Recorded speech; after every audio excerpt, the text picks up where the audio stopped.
აი გეხართ საცობში, წეგან ახსენეთ თქვით. და ნერვიულობთ. და ნერვიულობთ, იმიტომ რომ აგვიანებთ, ხო? არა, არ აგვიანებ, უბრალოდ ნერვიულობ. კაი, ნერვიულობ. რო ნერვიულობთ რა? მეშლება ნერვები. ხო და რა მე?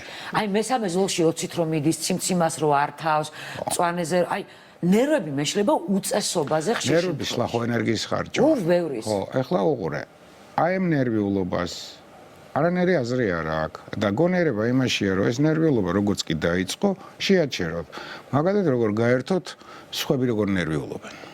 ცინა სხვის. უყურე რა ხდება. შემდეგ ჩართო მუსიკა. იმიტომ რომ აზრი არ აქვს. მე ხდეთ, არსად არ მიყევხართ.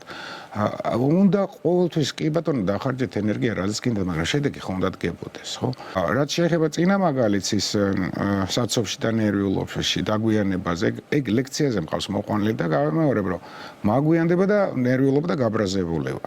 რა შემიძლია მე აქ გავაკეთო? მინიმუმ შემიძლია რომ გაბრაზებული აღარ ვიყო. ანუ ერთ შემთხვევაში მე თქვენთან მოვიდოდი ნერვებაშლი და დაგვიანებული და მეორე შემთხვევაში მარტო დაგვიანებული მოვა. და არ ჯობია რომ ეს რაც ჩემ ხელშია მოვიცი. აი ესე მარტივია ყველაფერი რომ მოცემულობას იღებ, რაც არის და მას შემდეგ შენ უკვე მართავ შენ ემოციას. მარტივი არის თუ დაფიქრდები. მარტივი, კი, აზრი არ აქვს. მაგრამ შეიძლება რომ მაგ მომენტში აი იგივე ამ ბრაზით დაიცალო ამ ბრაზისგან, იგივე ამ საცობში რომ შენი დაიცალო და მიხვიდე უკვე ძალიან კარგი ენერგიით სამსახურში. დაიცალო, არ ჯობია ის ენერგია საქმეს მოახმარო და იმაში დაიცალო, იქ რა დაცლა გინდა.